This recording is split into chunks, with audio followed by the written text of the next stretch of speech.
Hey, everybody. Welcome back to another episode of the Hunt Lift Eat podcast, brought to you by Hunt Lift Eat Official on Instagram. Carter here, running with actually not new to hosting. Cole Reed, podcast manager. What's up, dude? New to hosting. Yeah, I'd only been on here a couple times, but mostly as a guest. So this is a little different being in the driver's seat. So it feels good, but I don't feel as enthused today because I didn't get the normal, hey, everybody. You're usually a little louder. I'm sorry, man. I apologize. All right, but I feel better now. I feel better. Yeah, dude. Yeah, we had to have Cole on this one because of our guests that we have for this particular episode. We have Nick and Jalen, N and J Hunting, two good old boys from North Dakota coming on to join us for this episode. So stoked to have you guys. Yeah, thanks for having us. We appreciate the opportunity to come on. Yeah, of course, man. I had to have Cole. I texted Cole. I was like, hey, dude, you got to be on this one because Cole is my hunting buddy. He's my Western hunting buddy. And so we have a lot of shared trips together and shared experiences that we have lived vicariously through your YouTube channel, and you guys being so willing to share your hunts. You, Nick, and you, Jalen, you guys are quite the team out in the field, man. So I had to have my number two on here as well. I love it. That's awesome. Yeah. Well, stoked to have you guys on here, man. I've been following, y'all's journey for several years now. I was just scrolling back through our messages, Nick, on Instagram, and I've been bugging you for about 3 or 4 years on Instagram about some of your various hunts, and I've been watching your YouTube channel for all that time, man. Been wanting to have you guys on for a long time. I'm glad we could finally make it happen. Yeah, for sure. Well, hopefully all our messages in the past were all positive, and I wasn't trying to tear you down or anything. They were all positive, and I want to talk about that today for sure, man. But before we jump into it, Nick and Jalen, why don't you guys let's roll it back from the beginning. Tell us a little bit about where you guys are from, like how you grew up. What was hunting for you guys growing up with regards to the outdoors. Yeah, I grew up in definitely an outdoor family. We got some private land up here in northern North Dakota. Did a bunch of deer hunting. Didn't like my dad and uncle and grandpa never really did the Western hunting thing. That was kind of new for Jalen and I. But yeah, I started hunting when I was really young. I got my first deer when I was 10 with a bow, just turned 10. And yeah, I met Jalen. Jalen's 2 years younger than me. He was in my sister's class, and from a small town. We were both athletes. We played a bunch of sports together and stuff like that. And that's where I think we got connected, like our friendship. And we both had an interest in hunting. So that's why the name NJ Hunting actually originates from when we were 10, 11, 12 years old, because it's the beginning of our first name. So we just kept calling each other NJ Hunting, obviously, when we weren't filming or doing any of that. So now everybody confuses us with New Jersey hunting, which isn't ideal. But we get that around here. Jalen shot a big buck last year with his bow, and I was talking to somebody around the area. They're like, "Yeah, some YouTube group from New Jersey got that buck." I was like, "No, it was us. It was my buddy Jalen. It's our YouTube thing, And but no, we started hunting a lot together, and it's actually kind of a funny story about how all this happened. In 2012, we brought a camera to the stand for the first time, and Jalen was younger, obviously, and I was much younger, and we weren't expecting to shoot anything. And a brand new buck that we had never seen before walks in, and before we went out, my dad told me, "Don't shoot anything just because you're filming it." And I was so nervous to kill that deer because I was like, it was a weird deer. It had like 6 on one side and 2 on one. It had like an 8-inch drop tine, 6-inch flyer. And it was like, am I going to just shoot this thing to, get it on camera? And Jalen filmed the whole thing. And that's kind of how NJ Hunting was born. We filmed that, and we just loved filming it, and gave someone else to just like Jalen something to do when he didn't have the tag, or me something to do if I didn't have the tag. That's kind of how we got started anyway. Yeah, I would just to piggyback off of that. I guess Nick and I probably grew up hunting different ways too. He kind of grew up still hunting blinds, sitting with his uncle or his dad or grandpa, while my family, when we were going, we would drive and push for deer. Hmm. So we kind of had different styles growing up. And then once I started meeting Nick and saw how they hunted, I fell in love with that more, and it kind of grew a passion for bow hunting because I had never done it until I met Nick.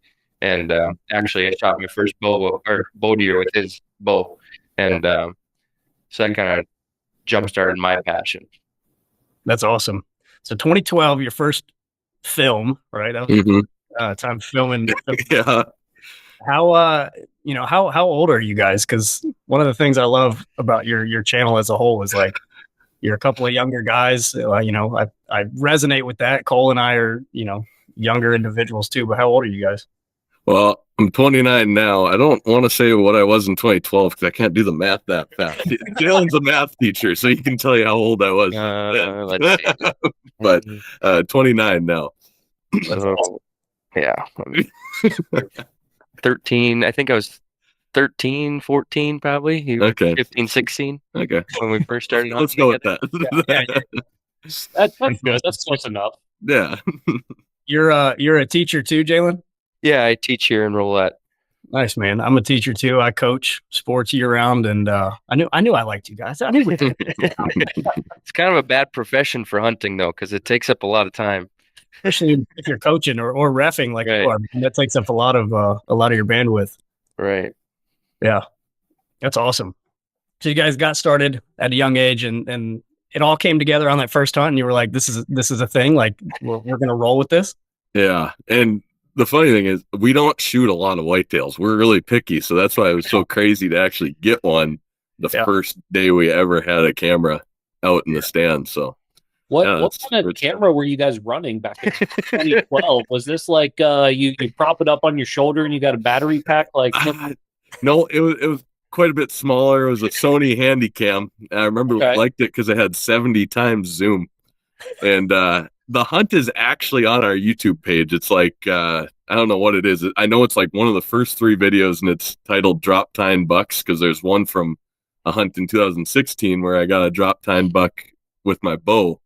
But the other hunt on that episode is the first hunt from NJ Hunting, and I want to say the production quality has gotten better since then. I was just about to ask, like 2012, you're 14, 15, 16. Okay. What tools do you have to edit at that point, or are you just uploading raw footage and just saying like that's good enough?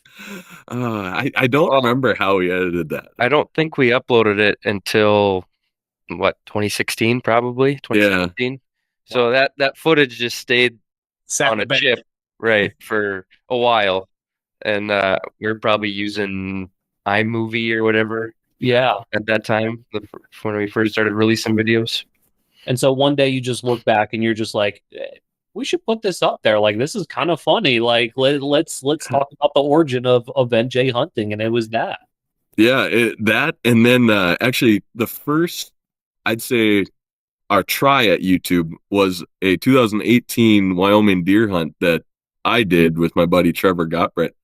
And I got a little buck, but we filmed it all. So I brought it back to Jalen, and Jalen's like, well, edit it and throw it on YouTube. And I was like, why? Like, why would we throw it on YouTube, And Jalen's like, well, that way our families can see it and stuff. I was like, okay, whatever. And like a week later, it had like 15,000 views. And I was like, maybe this is something that's kind of cool. Like people are interested in. I was like, why would people want to see us hunt? We're just a couple of idiots from northern North Dakota. No, that's awesome, man. And that's clearly turned into the passion for you guys.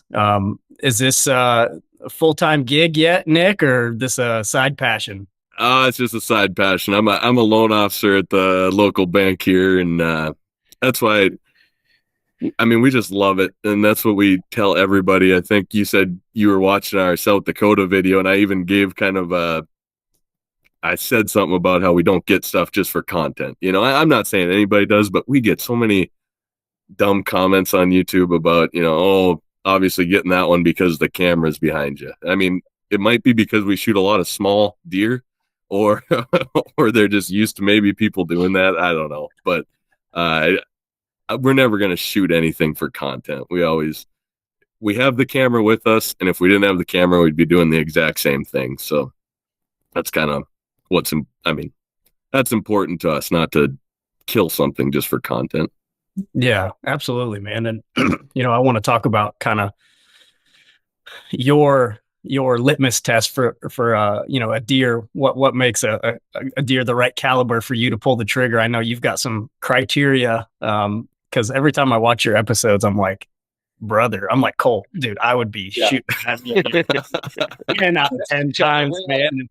We're like, why is Nick passing on this? Like, right there, like, come on. And you have a lot of restraint and discipline when it comes to that. So that's one thing I respect about you guys. You guys are out there for the experience, not necessarily for the kill. Yeah. And Jalen teases me all the time that I don't shoot anything till the last day, and that might be part of it. I want to be out there hunting as long as I can. But one thing we're really big on is we want to shoot something we're proud of, And I mean, whether that be to put meat in the freezer, whether that be the antlers, whatever. But I had a pretty full freezer by the time South Dakota rolled around, so I wasn't going to be proud of shooting a deer like that for the antlers, I guess, just because we had seen bigger ones too. And I think that's how I judge a deer, elk, antelope, whatever, is I want a big representation for that area. And like referencing that South Dakota video again, those couples we saw just didn't get my heart going. And I know I'm going to shoot smaller mule deer than that in the future, but just in that circumstance, it just didn't get my heart going because we had seen bigger ones. I passed bigger ones up. Jalen was a little disappointed when I passed on that wide 3x3 on day one, but and looking back, maybe I should have done that. But hopefully, I helped the girl trying to get her first mule deer out. And if not, I guess I probably should have shot it. But whatever, got more hunting out of the deal.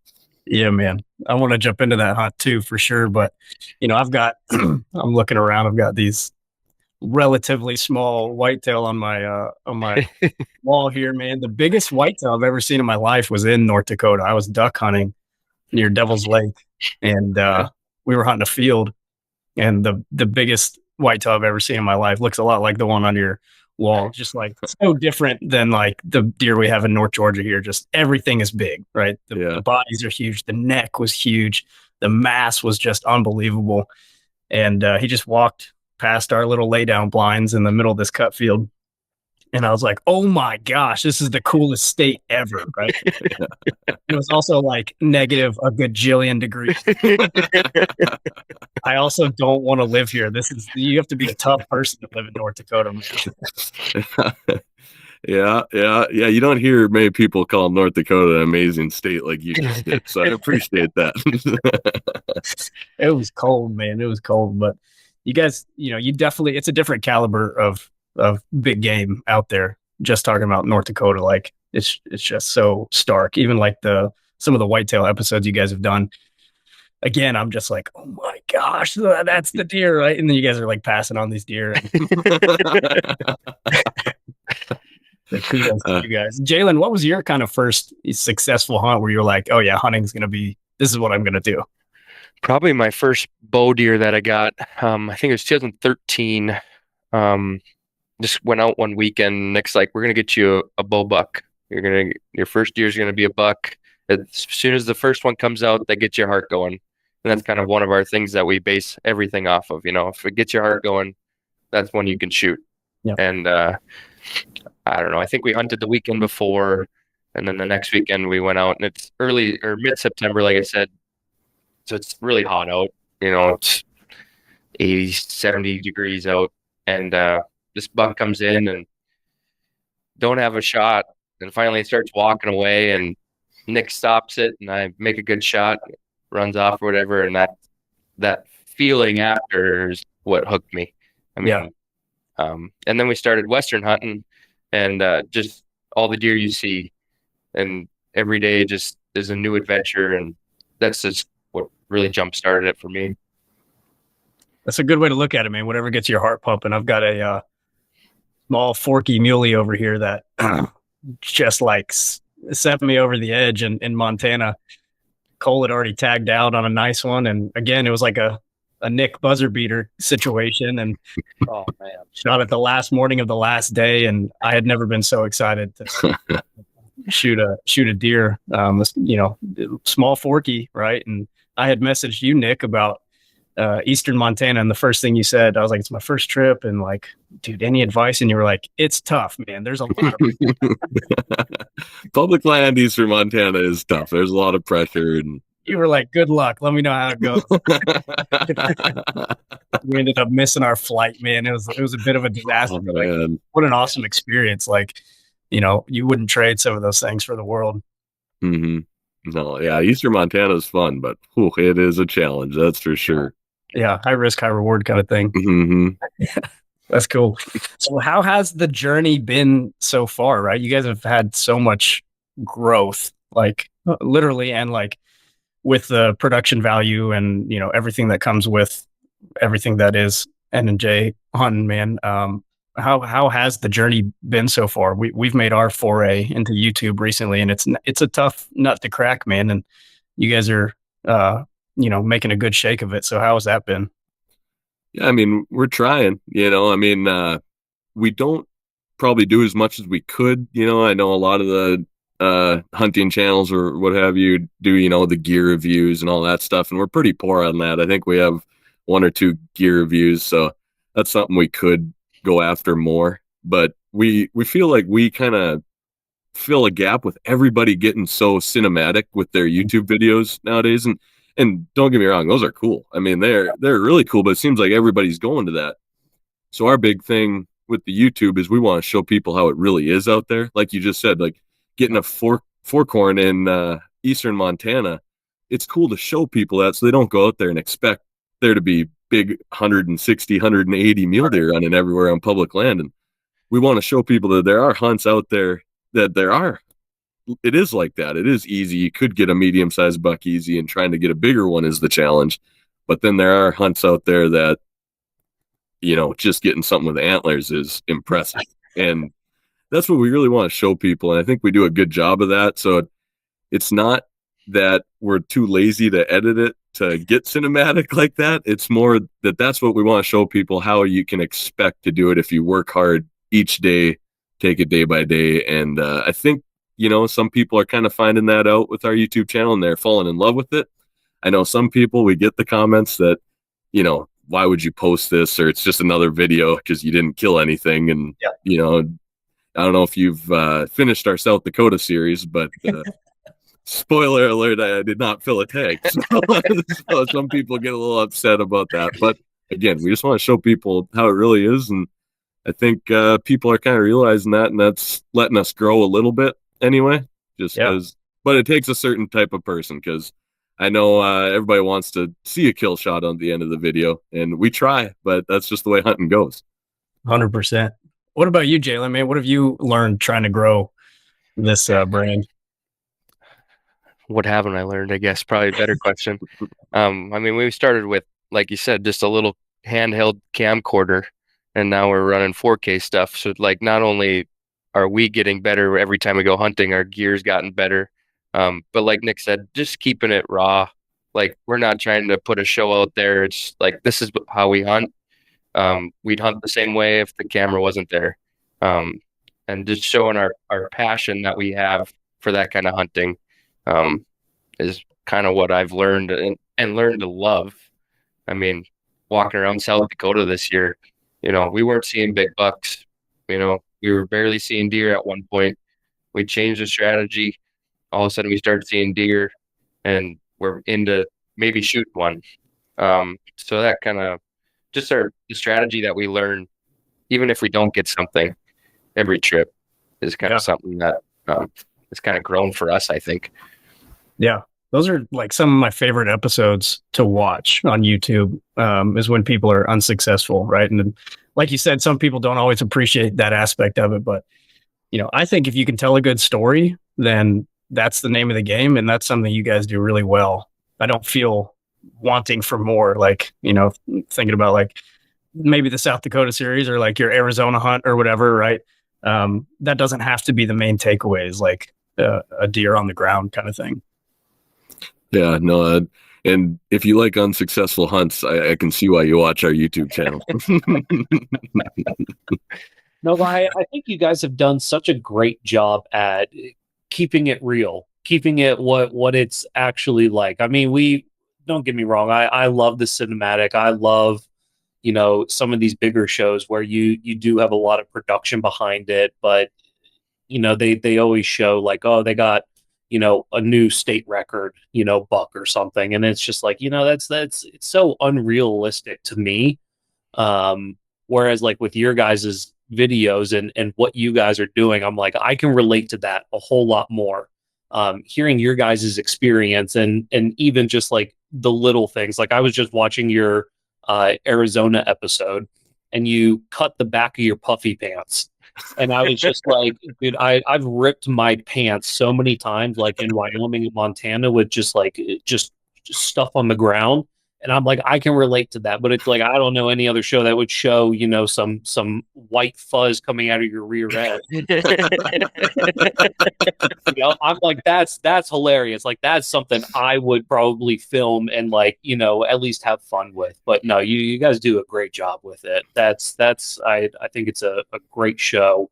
And it's just, man, I'm smiling from ear to ear looking at some of at some of y'all just through the funny, through the good and all that. I think it's great.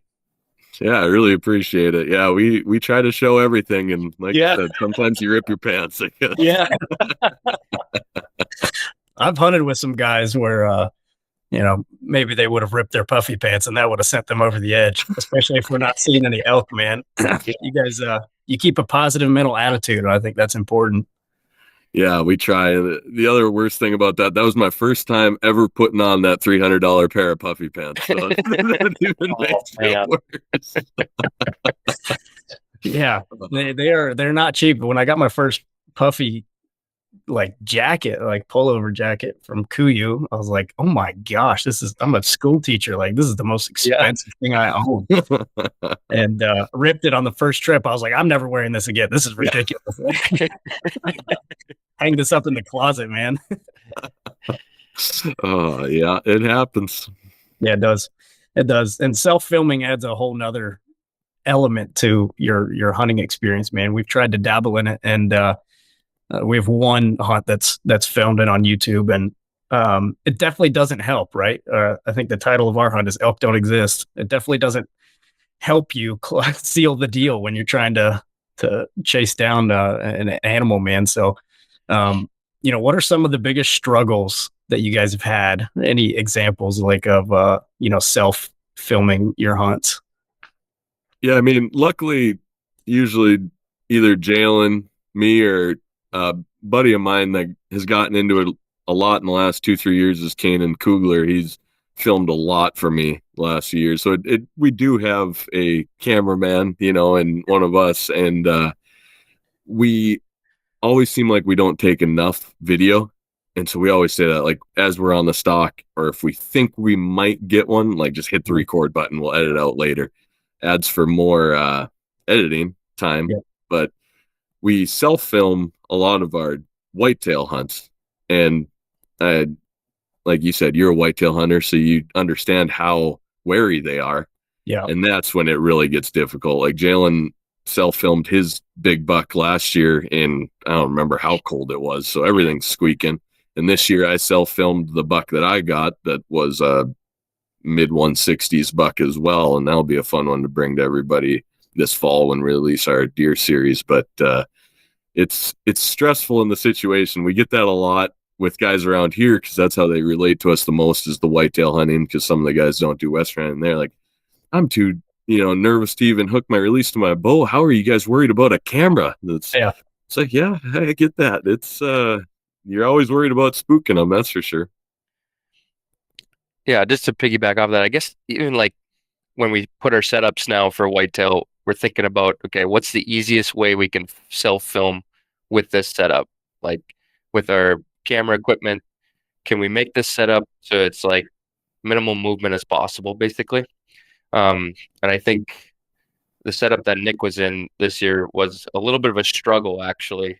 We had to adjust it, kind of just threw it up quick kind of deal.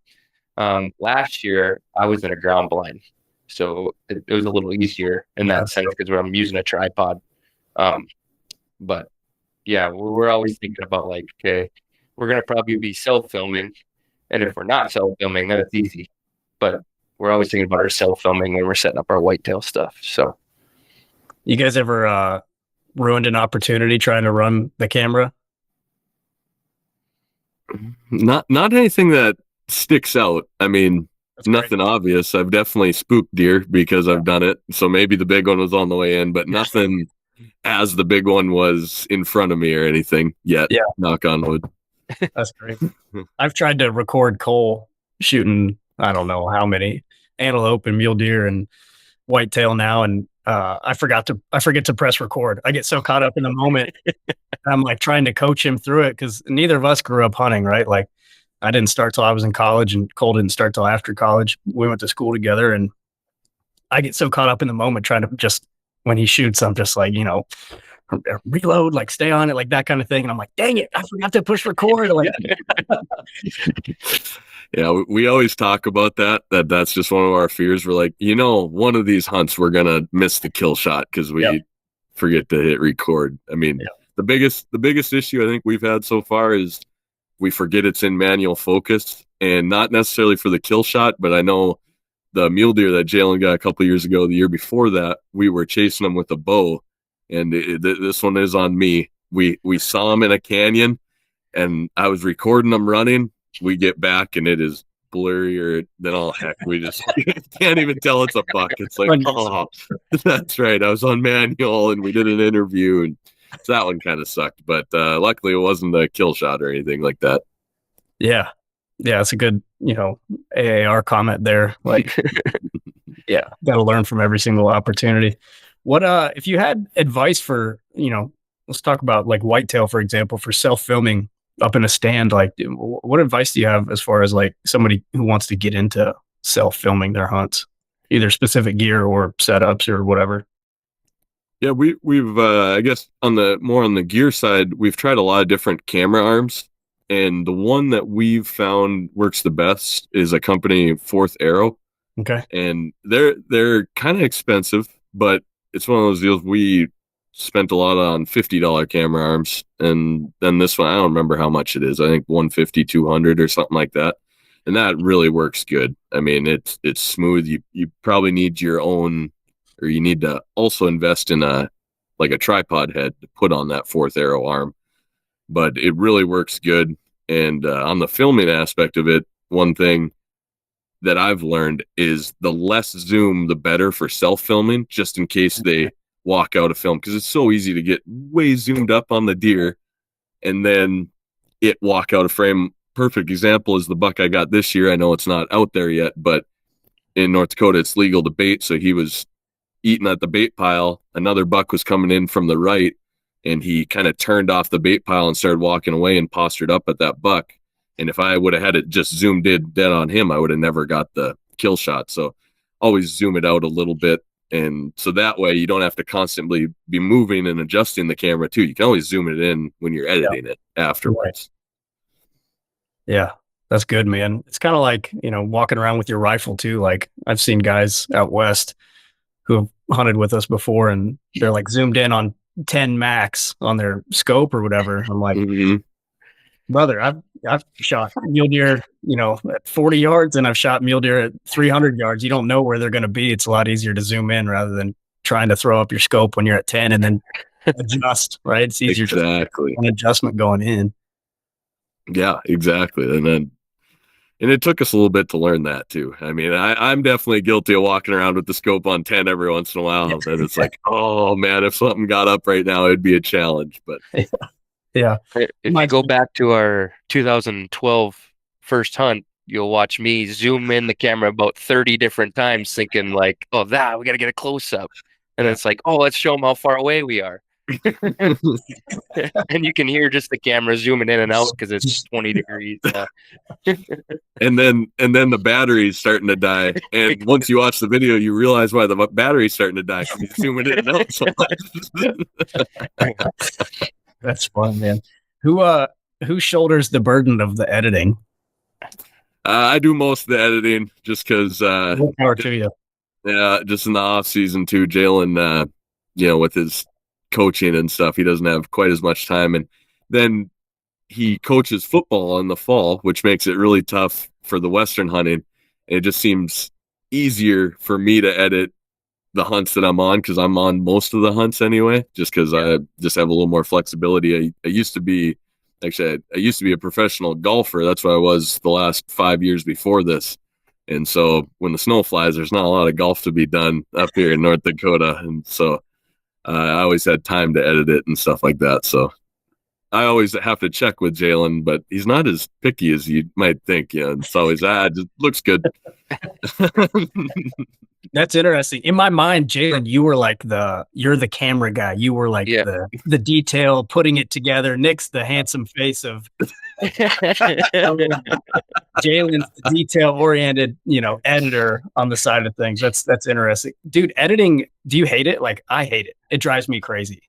Or at this point, depends. Like 75% of it, I really like. If we're on a hunt where we're not seeing anything, I hate trying to make something out of nothing. Like you referenced our Arizona elk video, and like I said, we try to do the day by days, but we had 3 days of absolutely nothing, and I was like, I just can't.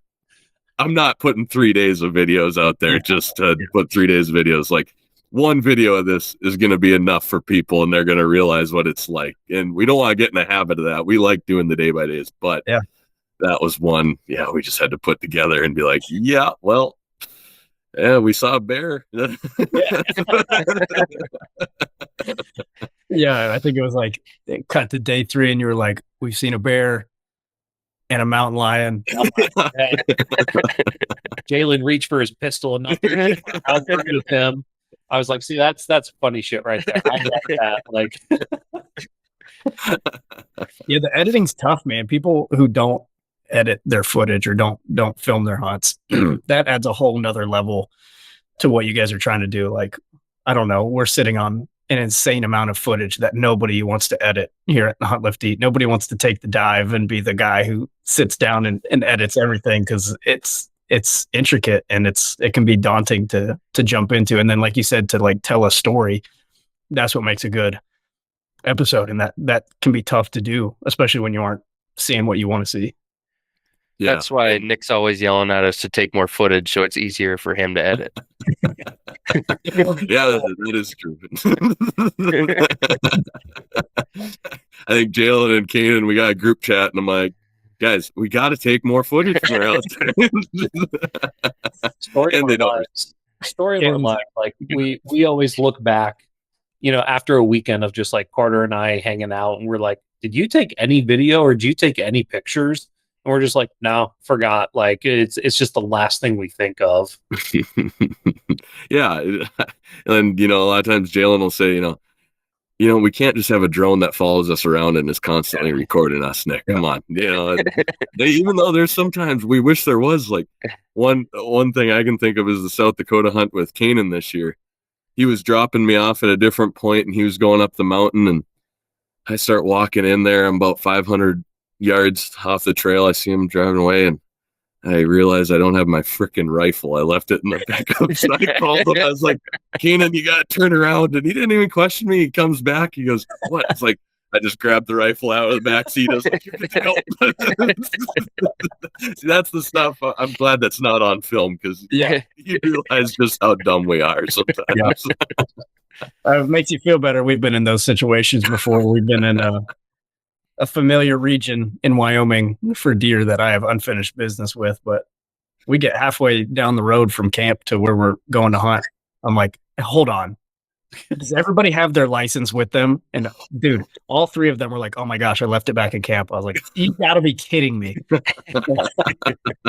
Other than a rifle, this is the one key component. And then after we pick up our license, we're halfway down the road again, and Carter stops the truck and he's like, "Did everybody sign their license?" And sure enough, we went around a curve in the road and game warden was up there, and we were like, "Oh, thank God we were like, thank God you stopped and asked us that small detail, but very important one." Yeah, good catch there. What's been kind of, I guess, for each of you, what's been your most favorite or most memorable hunt that at least you have on YouTube that folks can see? Mine, and this just shows how much we like hunting more than the trophy. It's actually the most memorable hunt for me is an Eastern Montana buck that I got. I think it was in 2020. Yeah, Jalen knows where I'm going with this. It was Jalen and I out there, and it was late November, and we had this ice storm roll in, and everything was covered in ice. And we were staying at a hotel like an hour away. It was black ice on the roads every morning getting out there. And we were walking around. I remember we came over the hill on a mule deer buck at 10 yards, and he didn't even want to run away. Jalen has film of him, and he's just kind of sitting there like looking back at us like, just shoot me.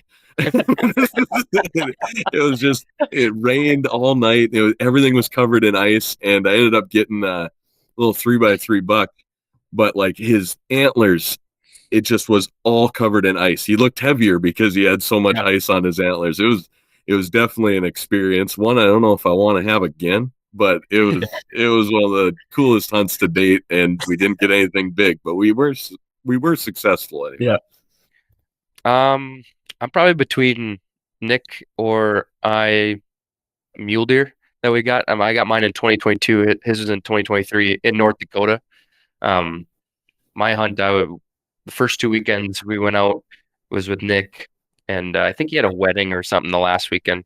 So I brought my buddy from college out, and he filmed me, and I ended up getting my first mule deer. And that was in 2022.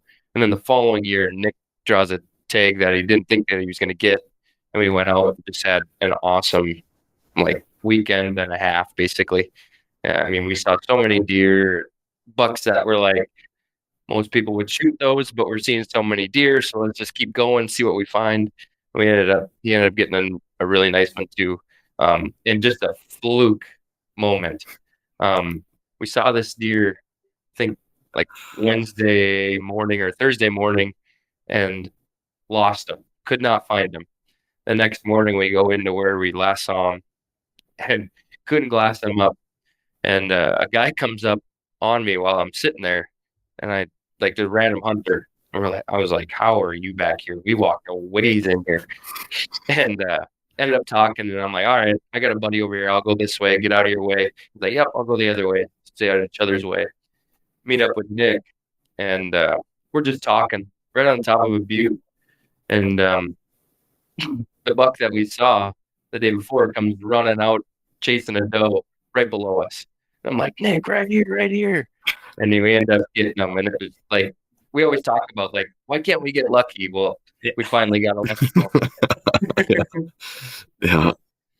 I had been glassing on that hilltop all morning. It was so freaking cold. And then Jalen comes over and we're talking. Yeah. And he goes, "Nick, there's a buck right here." I pulled him up in my binoculars. Said, "It's him." Grabbed my rifle, did the quickest scan for cactus I've ever done in my life, and laid down and took the shot. It was really cool. And that hunt is a perfect example of giving on our YouTube channel the day by days. That's how a hunt can be sometimes too. We were seeing so many bucks, like Jalen was saying. And I remember the day before when we saw that buck, I was telling Jalen just how cool he was, but it was Thursday. We allocated Thursday, Friday, Saturday, Sunday that weekend to go hunting. And I told Jalen, "I don't know if I'm ready to be done yet." And I think he said, "Now don't be Nick Myrie here and wait till the last day. Like, this is a good buck. It'd be your biggest mule deer. Like, I think it's a good one." And we spent the rest of that day looking for him. And like Jalen said, got really lucky the next morning. I agree with Jalen, man. I get too anxious when I go on these out-of-state hunts, and I'm like, I just want everybody to fill tags, and like, we gotta. I don't want to wait till the last day, kind of thing. And I stress myself out a little bit. So kudos to you and your self-discipline, Nick, passing on freaking giant muleys all over the place and wait Well, till the last day, man. Well, I think it's different when I have the tag. Because, like, if Jalen has the tag, I'm like you. I'm like, I want Jalen to fill this tag so dang bad. And I'm like, are you going to shoot him? Are you going to shoot him? Like, his Idaho hunt this year, I'm like, he was ready to leave and go to South Dakota to fill my tag. And I think when I have the tag, I just know I don't care if I get anything. Like, I want to, obviously. That's the whole goal. But I just want to have fun. And I think, when someone else has the tag, in my head, for some stupid reason, I'm thinking, okay, they really want to get something. We got to get something no matter what, and I think that works against me there. And it shows how Jalen doesn't care either, because he's like, well, you got a South Dakota tag, so we should just take off here because we're not having as good a hunt as I thought. And we should just go to South Dakota. I'm like, no, we can get a deer here. And he ended up getting a nice muley there this year as well. You did, man. That was a really nice deer. That was a crazy stalk. It was. Belly crawling down a butte for 50 yards and battling the thermals and getting in bow range of them. That was fun. Yeah. What an adventure, man. Cold, will I ever stress you out when we hunt together? You've never stressed me out a day in my life. And every single day I'm stressed when I'm like we'll be going on these Western hunts. Like let's say we're going to Montana, Wyoming. Those are the two states we frequent a lot. So we fly into Denver, and from there, pick up a car and start driving. And it's like the minute we land, Carter's like, I'm stressed already. Like we need to hurry up. Speed limit's 80. Let's do 100. We'll get there so much faster, and we can get a deer down, And I'm just like, Carter, calm down. Like everything's gonna be okay.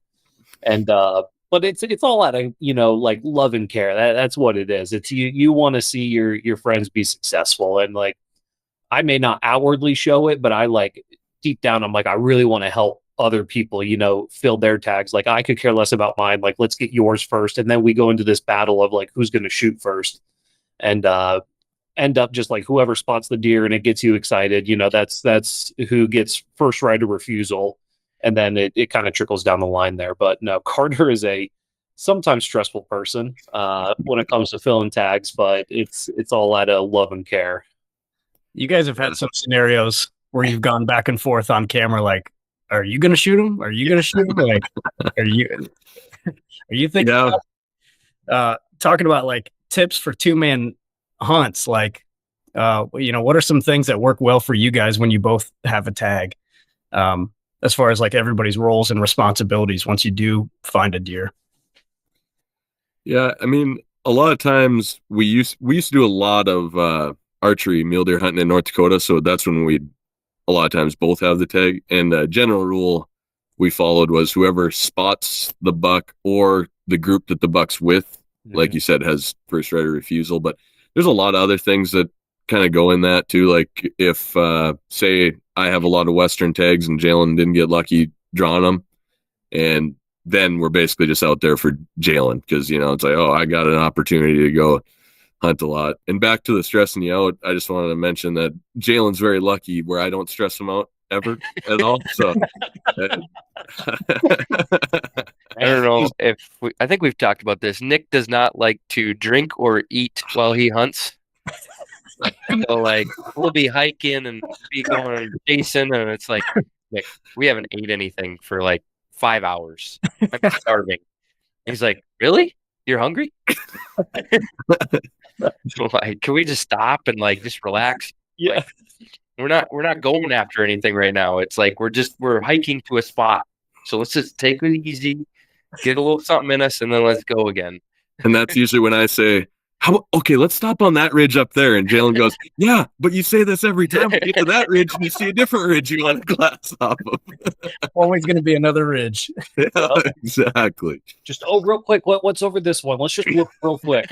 One more, I promise. So yeah. I'm patient with shooting one, but I'm not patient when it comes to wasting time during the day. That's where Jalen's good at slowing me down, because I've had hunts, and I don't know what it is. I just don't get hungry, and I have to force myself to drink. I think I'm so focused on what I'm trying to do that I just forget about it. And that's where it's really nice hunting with Jalen, because now he'll just flat out stop and sit down and be like, yeah, it's snack time. That's good balance. You need that in a hunting partner. Yeah, exactly. And then, sometimes I'll push him to go someplace where he's like, geez, you really think we need to go there? The one thing that's been glaring at me on my notes here, Nick, I wrote down Nick's flow. Used to have some sick hair, dude. What happened? Why did we decide to cut the flow? Yeah, Jalen, what happened? It was the most unlucky hair he's ever had. He couldn't kill anything with it. That is true. That is actually true. I think I got an antelope with it. I went to Idaho with a guy that's on the channel, Kanan, and I think I missed my first ever animal. I've never with a rifle, and it was I think we had to climb like 2,500 vertical feet to get at this thing. I mean, it was just an antelope. No, that was for a mule deer in Idaho. That was I'm not that crazy. Depends if you ask Jalen or me, I guess. But it was, kind of a cool buck, and it would have been such a cool story. And I missed him. I think this was the first time I said it, but I think I missed him 6 times. I cut a couple of the shots out on the video, but I just kept shooting over the top of him. I think it was the elevation, and yeah, they talked me into cutting it. And then I think it was like a couple days later, I shot an elk. And I was like, yeah, I think it was the hair. I think the hair was unlucky. But these guys didn't like the hair. They kept calling it disgusting. And just, I don't know. I liked it. I mean, When he started killing it. Yeah, it was unlucky, I guess. I don't know. That's funny, man. And you're glad you brought that up. Yeah. It's part of the story, right? If you do a deep dive on the YouTube channel, it's like, where did Nick's hair go, man? People need to know. And I had a lot of my friends would text me, who's the blonde you have hunting with you this week? Thanks, guys. That's funny. You in that Arizona hunt, man, you were talking about you've had like the most unsuccessful season when it comes to harvesting, right? It was a tough season for you personally, Nick. But harvesting's not the only definition for success, man. So, and I think that's something we can't reiterate enough for other hunters or people going on non-resident hunts. They invest a lot of money and time off from work and away from their families and stuff like that, man. One thing I appreciate about you guys is like I mentioned, the positive mental attitude and still having the experience. Can you talk a little bit about like defining success for you guys, even when elk are scarce in that part of Arizona? Yeah, and that's where it goes back to a hunting partner again. I mean, I had Kanan out there for that one. It wasn't Jalen, but just to stay positive throughout the hunt and just know that come early March, mid-February here in North Dakota, we're going to wish we were sitting on a ridge and seeing nothing. I mean, it's so much fun just getting out there. And like you said, being successful doesn't mean harvesting an animal. Like you said, people invest so much time, so much planning to do this stuff. You just can't take it as a failure if you don't get something. I mean, you take something away from every hunt. I mean, if you want to, if you're that kind of person, I know some people just think they can't learn any more than they already know. And I think all of us will agree there's a never ending cycle with hunting. I mean, you're going to continue to learn. Experience is the best. I got a bookshelf back here that I do a lot of research on how to hunt things and stuff like that. But the best is experience. And that's when we're doing these Western hunts. I learned not to pass on the 3x3 next time in South Dakota and stuff like that. But it's just a lot of fun. I probably got to do more Western hunting this year than I have ever. And like you said, it was more unsuccessful harvest wise, but I had a blast. I got to go on 3 mule deer hunts this year, 2 elk hunts, and got to do an antelope hunt with my dad, which it's always fun hunting with your dad. So it was a blast of a season. It just sucks that we had so much hope going into it that, we're going to get so many big animals this year. And this is because we drew some tags that we didn't think we were going to draw. And it's just the classic, don't count your chickens before they hatch, because sometimes hunting will bite you in the butt. Yeah. What do you think about defining success, Jalen? Well, I was 1 for 2, I guess, on my tags this year, so I had a little better percentage than Nick. But yeah, it doesn't go that way often. He obviously hunts way more than I do, just with teaching and stuff. And coaching. I don't get enough time to get. So I usually get one Western hunt, and then I'm whitetail hunting. Yeah. And up until last year, I think I had gone 10 years without shooting a bow deer. So very unsuccessful years, or a lot of them in a row there. And some of that probably being too picky, but that's just kind of the way we've gone to. But every year you learn something. Yeah. You know, you learn to stay calm when deer are coming in, and learn the behavior of deer and stuff like that. So, like you said, just every time you're out, you're gonna learn something, and taking it to the next hunt with you. Yeah. And y'all's woodsmanship is like, huge props to your woodsmanship, because you guys have opportunities more often than not. And like, that's a success in and of itself. You know what I mean? Like, that's a huge success. It's like, yeah, we could have, I could have shot that buck, but I decided not to. I could be happy with that. I can live with that. Having those opportunities is always way cool. Cause like, that means you're a student of the game, right? Like you're just saying, Nick, like if you're not learning, and I'm not trying to get better every year until I die, right? Cause I'm going to like, if I'm not learning, expanding that knowledge base, like if I'm not reading and researching, or, the practical application of being out in the field and not having those opportunities. All right, I need to flip the script. Like, how can we change up tactics? Like, they're not going to disappear from the landscape. They got to be here somewhere, right? Yep. Yeah. And I think, you referenced that you're a coach and stuff, and a lot of that goes back to athletics. I mean, you're not we both played college sports and stuff. So, I don't think you continue to get good enough unless you're just naturally super talented. But, with athletics and stuff, I think it carried over to that. And that's what we apply hunting now, with just, you always have to try getting better. And, I think that's why on our YouTube channel, we try to show people what we do to get in the position to actually get something. We don't just cut to where the animal is. Like, you're going to see us huffing and puffing quite a bit. We're walking back in there, and sometimes it's even on the kill shot. You'll hear the cameraman just, and that's it's because we usually go a ways back in there and go spots where other people won't go.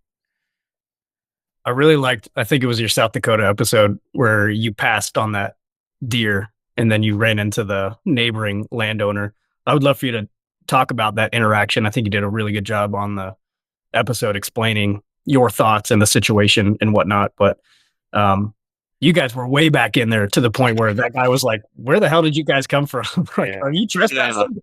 Yeah, I can't blame him for that, because we had to go.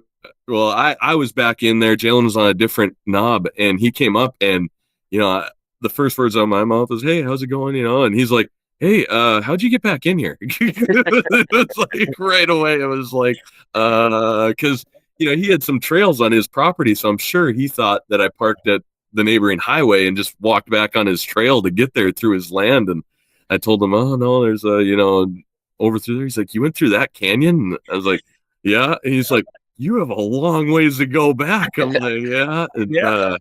And that's actually, it was kind of that guy. I told him, this deer doesn't really have my heart going. It's my first day out here. And again, that's just being who I am. I didn't want to shoot one on the first day, apparently, but I told him, doesn't have my heart going, your daughter and really wants the deer. Cause I told him there was a good buck right there. And he goes, "Wide 3x3 hanging out with 2 does?" I'm like, yeah. Like, how did you know that? And could you see him? He's like, "No, we've been looking for him all day." I'm like, "Oh, he doesn't have my heart going, have your daughter shoot him," and I pointed at my backpack, and that buck was like 10 yards on public. So it would have been legal, but it was like, I was telling Jalen after the fact, I maybe would have thought about it more if he started walking more on public, just because, I mean, if it's legal, it's legal. It's just, it's kind of nice to have a little bit of wiggle room, not Sure. 10 yards, and but yeah, I told him, you should have it. And I think maybe he didn't want to go shoot that deer with me right there. Maybe, me finding it kind of took away from their hunt, which I understand, because he's like, well, we're going to go up over on this hill and see if we can glass him up. And I was kind of confused, like, I just told you he was right there. Like, go up to my back if you want, but no, I mean, I get that. I don't know how I'd feel either if I ran into somebody and they were like, no, that one's not big enough for me. So you can shoot them right there. It's like, it might take away from the hunt a little bit, but I hope she got him, because it was an awesome buck. It was very unique. I was going to ask, do you know if she went and got him? I don't. I think I mentioned something on the YouTube video, like, let us know if you're just happen to be watching this, because a lot of people like will search hunts in their own state. So even if they're don't follow us, obviously, hopefully they'll run across it sometime and they can let us know, because it'd be interesting. It'd be cool to see pictures, to be honest with you, just because I wonder how wide he really was. Jalen reminds me almost daily, hey, remember when I didn't shoot that buck in South Dakota? The widest mule deer we've ever seen. You're still an idiot. It's good. Everybody needs a Jalen, man. Well, he made me hike all the way in there. At least shoot something. Exactly. We got to come out anyways. Exactly. That is true. Because the fear is that we'd have to go back in the next day and do the same thing. Right. Like, let's just do it once with a heavy pack. Yeah. I tend to agree with you, man. I would have been slinging bullets at that point. But I'm with you. It gets a little dicey, especially when you're next to a private, because like anything could happen. He could always run onto private, and then you're like, who do I need to contact to go get permission? Like, it definitely adds a layer. I like having a little buffer, little public buffer. Yeah, and it's one way to look at it is a way we hunt. We do try to get close to that private land, because some people, they don't feel comfortable doing that. Like, we're both very handy behind, we use Onyx maps, and just knowing where we are at all times. And a lot of times you don't run into as many people when you're getting close to private, but you do run into that issue where, you'll see a big shooter buck out on private, and it's like, oh, what to do now? Are we going to wait the 3 days and hope that he just comes on to public? Because that's an issue, or like you said, just get where it's kind of on the line and you're not sure, and that can all get messy. But it's kind of a strategy we do use to get away from people, because we hate hunting around people. Most of the hunting, all the Western hunting we do is public land. We do whitetail hunting on private land, but we try our best to get away from people. I'm sure you guys understand, it's fun to feel like you're the only people out there. Definitely. Yeah, it takes away some of it when you see other dudes in orange stomping around in your same, and you're like, this is my piece of public. I picked this out months ago. This is where I wanted to hunt. Like, why did you get up for the right to be out here? How dare you? Jalen, what's Nick's favorite flavor of tag soup, man? I don't know, anything in Idaho. I don't think he's cracked the code in Idaho yet. No. But everywhere else, I think he's got something. Like I say, I shoot a lot of small mule deer, so I'm used to wrapping my tag around small mule deer. Jalen's the one that shoots the big mule deer, but he has a horseshoe stuck someplace. So. Nick was the only one that could shoot a whitetail for a while. He'd always tell me I had to wait to let him get bigger, and then he'd go shoot him while I was at college or do something. Yeah, he had that strategy down for a while. Then we had to put a probation on him. So I got to get a deer before you shoot another one. Yeah, we actually did. We actually 100% did. I had a few really good years there in a row, and last year I told Jalen it was a mutual decision. In my head, it was a mutual decision, but he said, I was like, I'm not shooting one until you get one, and luckily last year he got one, because reference Jalen saying, I always made him pass deer up. Little known fact, Jalen passed up 170-inch deer in 2019, because I got him in 2020. And we got film of it. It's there. It's a buck we call Hazard.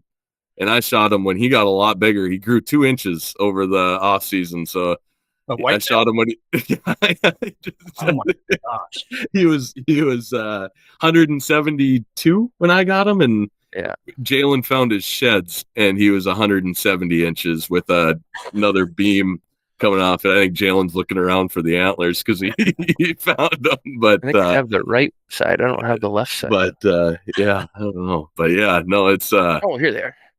yeah, he'll show you these, and this is a buck that he passed up. I think he said it was 20 minutes. It sat at the bait pile in front of him with a bow. Jalen, what are you doing?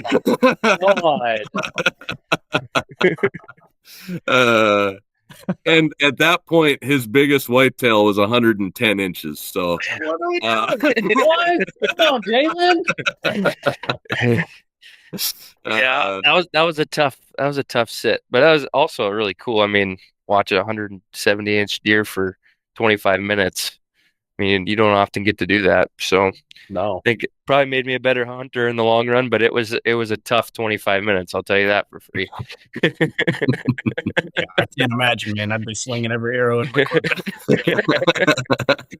You're going full Legolas on him. I'd be 3 arrows at one time. One of them hits. Yeah. No, that's awesome, man. Yeah. Well, I think what you guys are doing is way cool, guys. We're rolling up on an hour here, so appreciate you guys taking the time to jump on. Jalen, I know you got to go ref basketball today, man. But yeah, I think what you're doing is really cool. I think your storytelling is top notch. Your authenticity and just letting who you guys are, shine through on your episodes. I think that's a breath of fresh air, especially in this. I hate to use the term hunting industry, but you guys are just passionate about what you do and love sharing that with people. So I definitely appreciate that. Yeah, thanks, guys. Yeah, no, means a lot. Yeah, it's always cool to hear from people that watch our stuff and can appreciate how we do it. Because like I referenced earlier, it's getting full of the cinematic stuff, which again is really cool, but it's not really a direction we want to head in, whether it's me too lazy to edit it like that or just showing people what it's really like. The most cinematic we get is we're kind of getting in the habit of doing a whitetail series at the beginning of each year that goes over our last year whitetail hunts, which we'll have again this September. But even that doesn't keep up with the other guys on YouTube that do it really cinematically. So we keep it as real as we can. And I appreciate that you guys can find enjoyment in that because we try to tell it how it really is. Yeah, man. Absolutely. Any future goals or aspirations for the brand as a whole, man? Anything coming down the pipe? I mean, we just want to get as big as we can get, but we reference all the time. We don't want to I don't know if sell out would be the right word, but we're not going to get bought out by like sponsors and stuff. Like we use what we think's the best, and if it just so happens in the future something comes along that we use wants to sponsor us, oh sweet, But we're not out here trying to make a living doing it right now, anyway. But we love doing it, and every year we just try to make the best season yet, and we love showing everybody that's willing to watch just how fun hunting in the outdoors can be, really. Yeah, I'd say we won't want to change like how we're doing it right now. If we ever have to change, I think it'll kind of change our love for it. So just stay consistent and be us throughout the whole thing. Yeah, man. We're a young company and we're a young brand too. And I've been fortunate to be a part of Hunt Lift Eat for the last 4 years. And, the key is best advice that I've learned is just remaining authentic, man, and growing organically with the right people, not going for numbers or, like you said, selling out and looking for every sponsorship available. Made plenty of mistakes along the route, and authenticity and working with like-minded people. That's the key, man. So I think what you guys are doing is awesome, and keep it up. I'm excited to see where you guys go. Yeah, no, I appreciate it. Yeah, we're trying to grow, and like I said, we'll maybe throw some gear reviews on the channel, but we don't want to fill up the channel with that kind of stuff either, because everybody can tell what you're passionate about, and I think, everybody can tell that we're super passionate about hunting. And one comment that we get a lot is that we, especially up here in northern North Dakota, is we should film some goose and duck hunting and stuff, but that's not where our passion is, and I think our audience would be able to sense that. And so like Jalen just said, we just got to stay true to who we are, and big game hunting is kind of where we're at when it comes to that. And you never know, we might throw some kind of other video on there, but the only time we're going to throw a video on there is if we're having fun and we're doing stuff out of passion. Yeah, absolutely, man. Well, plug it a little bit. Where can folks check you guys out? Where can they go subscribe? What's the channel? NJ Hunting on YouTube. It's not New Jersey Hunting. Well, dang it. But NJ Hunt, I think it's NJ.hunting is the YouTube channel. Instagram. NJ_hunting. Okay. So on Instagram. Yeah, and it's Jalen has the logo on his hat there, and if you see that, it's not New Jersey Hunting. Yeah, we if it fits what you like to watch, where two guys doing it the hard way and not necessarily getting a kill all the time, we'd really appreciate whoever's out there wanting to watch and follow us along. Heck yeah, that's the call to action. Hope all our listeners go check out, like, subscribe on Instagram and YouTube, man. And anything that we can help be a part of your growth, happy to be a part of it. Yeah, I really appreciate it. Yeah, thanks for having us. Yeah, of course, man. Cole, you got any closing thoughts for us here? No, just thank you both, Nick and Jalen. When Carter told me y'all were coming on the podcast, I mean, we've been watching y'all for years. It's just something we enjoy, about y'all and what we see on your YouTube channel and just this conversation today. I mean, it's there. There's no difference. What I like that it's authentic, and what you see is what you get. And y'all are just good old boys, just having a great time. And that's kind of like where Carter and I we see ourselves doing that too. And it's just cool to have that that relationship. So no, appreciate y'all coming on, and hopefully this is not the first and only time. Hopefully there's going to be a couple follow-ups from here. Yeah, we'd love to tell you about all our unsuccessful hunts. Maybe Nick will have long hair again by then. There you go. Yeah, bring back the long hair, man. I'm going to start a hashtag on Instagram. Awesome. Nick or Jalen, you guys got anything to close us out here? Again, just thanks for having us. That's all I got. Yeah, no, really appreciate having us on. This is a lot of fun, like you said, talking to two guys that can really relate to us, and can't get much better than that. Just really appreciate you guys having us on. Heck yeah. Well, thank you guys, and listeners, definitely go check them out. We'll drop the links in the show notes, and appreciate you guys listening to the show as always. We'll talk to you next week.